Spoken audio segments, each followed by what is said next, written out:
Well, a judge in Los Angeles today sentenced the Canadian musician Tory Lanez to 10 years in prison for shooting the rapper Megan Thee Stallion during an argument in 2020. This is the culmination of a case that polarized the music world, filled gossip pages, and generated deeper discussion about violence against Black women. 10 years for shooting Megan in the foot and then humiliating her online, the Tory Lanez shooting of Megan, and now the 10-year sentence that he got. We know how the shooting itself divided many in the rap community, many in the Black community. Folks were saying, oh, Megan, don't send another Black man to jail, blah, blah, blah. She suffered a lot of emotional trauma after coming forward and telling the truth about what happened because she was vilified online. How do you think this 10-year sentence handed down today will impact this ongoing debate that's been happening in the Black community about Black women and violence against Black women, rappers? It just opens up so many questions. Yeah, I mean, it's going to, you're going to have your camps. I think what we'll see on Twitter and other social media spaces is that people will double down on what they were previously saying, that, Black men are just being sent to prison, and we'll get the kind of, if he was white, this wouldn't happen, or, people who are going to support Megan Thee Stallion are going to support her. I'll say this, I think as Americans, we're very desensitized to prison sentences because we often hand them out like candy, right? You'll hear people getting life or 100 years or something like that. As someone who works with folks incarcerated, 10 years is a long time. I always tell folks, think about what you were doing 10 years ago or where you were in life 10 years ago, and then kind of do that fast forward to where you are today. So, this is a stiff penalty, particularly in comparison to other industrialized nations that we compare ourselves to in Western Europe and things like that. It's an unfortunate situation all the way around.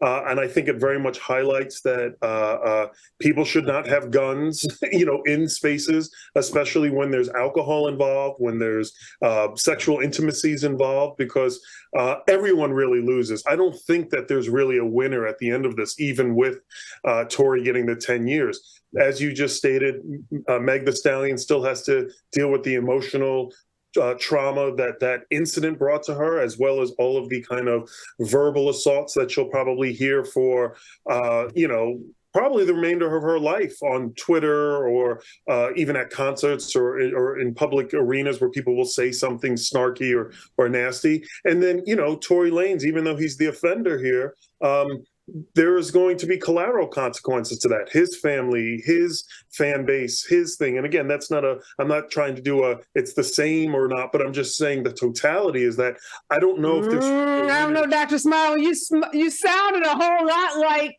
somehow he should be given the same level of empathy that the victim of the crime should be given. No, not at all that he should be getting the same level of empathy as Meg Thee Stallion, but that I think that we often think about cases as there's a winner and a loser. And what I'm saying is that I think there's more losers than winners in this because of the violence that he did to Meg Thee Stallion. So, it's a shame all the way around. Yeah, okay, I hear you. Let me ask you this, Dr. Walker. Is there a tendency in the Black community to go easy on Black men when they perpetrate violence against Black women? Is there this notion that Black women, we should feel and understand, how the Black man has been treated in America, and, because of that, we should not hold them, Black men, accountable when they engage in violence against us as Black women? Well, the first point I want to make is intimate partner violence is people who are guilty should be prosecuted. And I served on a board for an organization that supported women who dealt with intimate partner violence. So I want to highlight that first. I think the other thing as it relates to criminalization of Black men in the judicial system is kind of what you alluded to when Black folks are having this conversation. That's really what they're talking about, but they don't have nothing to provide context, right? So they just say, oh, the Black man, we're always going after the Black man, but they can't articulate that, hey, black men for years have been, and prosecuted and put in jail. And we see that every week about someone being released after 10, 15, 20 years. There's no question that happens, but we have to acknowledge in this particular case that, and as it relates to intimate partner violence, that he shot her and that he was sentenced and he should go to jail. And so we do need to have a broader conversation, not only in hip hop, but in the Black community about intimate partner violence, but also recognizing that the judicial system does not work for Black folks. Yeah, and I think we can do both, right? We can walk and chew gum at the same time. We can acknowledge that this system is disproportionately, is stacked in a way that it negatively impacts Black folks, men and women, in a disproportionate way. But in this very imperfect system, there are consequences, despite your color, when you are engaged in, as you call it, this intimate partner violence. And I think what makes this case so horrific is the use of the gun, obviously, to shoot her, but the conduct afterwards, the efforts to intimidate her, to humiliate her, to silence her, to come up with this whole story about, how he didn't do it, to use a song to publicly try to intimidate her. I don't know what I feel about the 10 years. I'm like you, Professor Smiley. 10 years strikes me as a long time for this, and I'm not in favor of these, long prison sentence for anyone, particularly not Black men, knowing that we are over prosecuted and over sentenced. But with that being said, I'm also not in favor of causing Black women to be silenced just because the violence against them is perpetrated by someone Black versus someone white. Because if we are in relationships with Black men, and the majority of us as Black women are, intimate partner violence is going to be at the hands of a Black person. This sentencing hearing took a long time. The judge took into account aggravating factors as well as mitigating factors. Tony faced a maximum of 22 years and 18 months in prison. The prosecution was asking for about 14 years. He gets 10 years.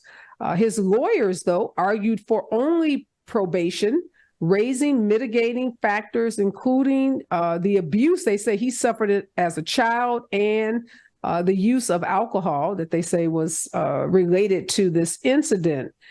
So back to you, Dr. Smiley. In this sentencing hearing, Megan wrote a statement, and here's what she said. She said, Mr. Lanez tried to position himself as a victim and set out to destroy my character and my soul. He lied to anyone that would listen and paid bloggers to disseminate false information about the case on social media. He released music videos and songs to damage my character and continue his crusade. She said he had privately apologized for the shooting, offering her and her friend $1 million each to keep quiet. Now, to counter that statement, I think there are about 76 letters written in support of Tony by various people, including letters about him as a father, the philanthropic work that he has done. This case and the sentencing is going to continue to be the talk on the blog sites, amongst the rap and hip hop artist community. But I think the domestic violence part of this that Dr. Walker brought up is so important. How do we, as a Black community, deal with this? I think everybody agrees we need prison reform, we need criminal justice reform, we need sentencing reform, but we also, got to deal with folks that engage in this kind of violent criminal conduct. Yeah, so let me say a couple things, then respond to that. One, I actually think in this conversation, when we're going to hear people say, the system is treating Black men wrong or putting a Black man down, this actually was in his favor, right? Because he could have gotten 22 years. And if he was just probably Tory Lanez, the janitor, he probably would have gotten 22 years. But the fact that he is a hip hop star and things like that probably worked in his favor to get the reduced time. The second thing I wanted to say is that Tory Lanez also had a kind of a history of being the bad boy in the industry. I remember years ago, there was a video of him stepping up to New York City rapper Joey Badass and threatening him. He had been involved in other altercations. I think he punched August Alsina in the face. for something. So clearly Tory Lanez has an issue with his own violence, his own, anger issues, whatever you like. He needs to work on that, whether that's now in prison or whatever. So he needs to do that. To answer your question directly, I think it goes into the point around that we need prison reform, criminal justice reform, and sentencing reform, is that the system, as you said, as imperfect as it is, it also doesn't really make space to have those kind of deeper, more critical, and really tough, scary, uncomfortable conversations about what domestic violence is. What essentially happens in our system is that something happens and the state comes in, which we all want it to in some degree, but at some level, it now devoids the fact that that conversation probably can't happen, or at least it can't happen for a while now. It would be amazing that at some point down the road, if Megan, if Tory, if other facilitators could sit in a room, could have that kind of restorative conversation, he could apologize. And I don't mean apologize to reduce his sentence. I'm talking like a genuine apology, a genuine amends.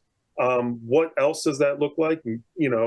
That's where I think we can really kind of run wild with it. Does that mean some kind of financial compensation to Megan, to other women and other folks of domestic violence?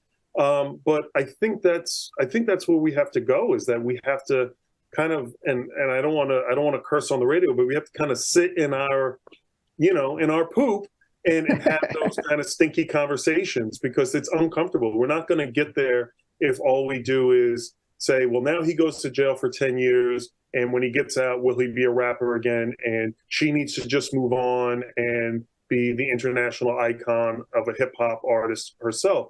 There has to be that kind of resolving of that tension. Yeah, one of the things that Mr. Lanez said to the judge following the hearing, this is a quote: "Please don't ruin my life. I could be your son. I could be your brother."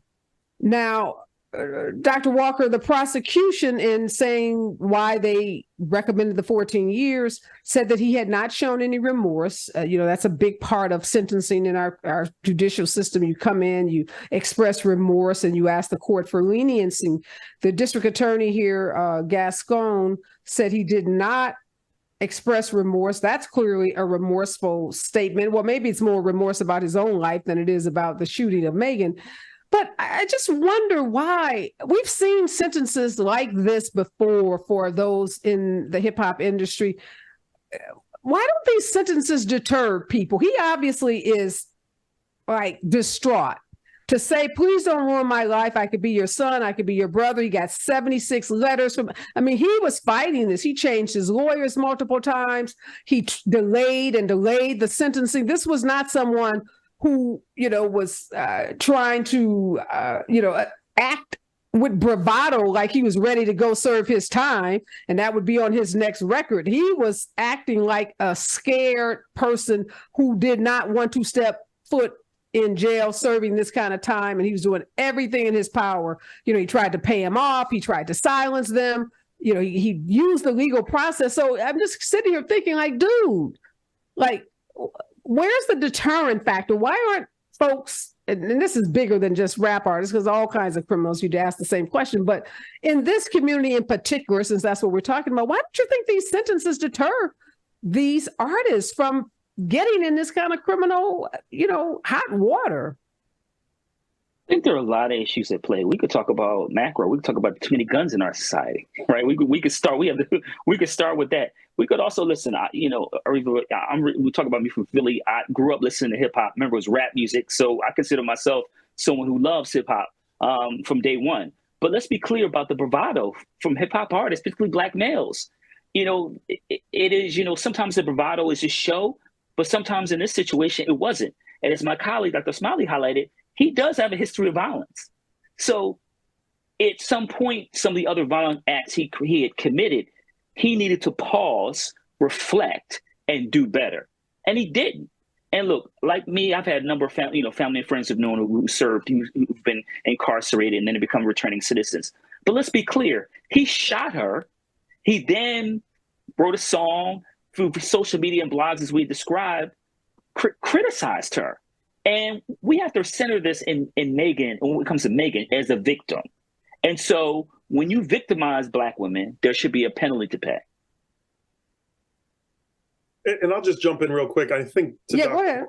point, that's the thing, right? Is that Tory was really banking on the fact that it was a Black woman that he shot, that it would reduce his time, right? If he had shot Taylor Swift, right, versus Megan Thee Stallion, 30. right? There's the kind of optics of difference here, right? He was very much banking on this idea that knowing whether explicitly, implicitly, someone told him that if he does all these other things, because for me that was really the really kind of knife in the kind of wound, was like, dude, what are you doing? Like, you know, and so I think that's another really key point. Yeah, that is very important. And again, that goes to how devalued Black women are, even in Black community, how we are devalued even by Black men. And I think that's what Megan has been saying over and over again through this process is everybody expected me not to, quote unquote, snitch on the Black guy and just move on with the trauma of having been shot and publicly humiliated, because